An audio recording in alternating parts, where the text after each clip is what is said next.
Alors ce genre de boîte, je sais que tu en as déjà vu.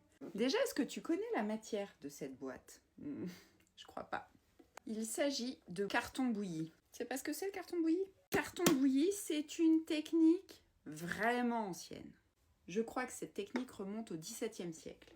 En fait, c'est assez simple, c'est un peu la technique du papier mâché d'aujourd'hui, c'est-à-dire qu'on superposait plusieurs couches de papier ou de carton, qu'on imbibait d'eau avec souvent de la colle animale, et en séchant, ça nous donnait cette matière très dure, très rigide, facilement moulable et hyper légère. Souvent, ces boîtes les miennes sont là, toutes noires. Mais il y avait aussi du brun et du rouge foncé. Les boîtes se sont popularisées au 19e, sous Napoléon III.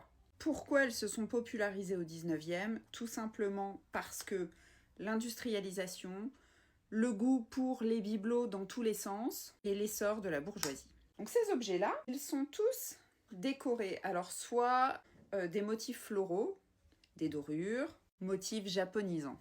Alors souvent j'ai entendu dire oui, oui, oui, ma grand-mère voyageait, ça vient du Japon. Alors non, hein, ça c'était fabriqué en Europe. Les décors japonisants, ça explose sous Napoléon III.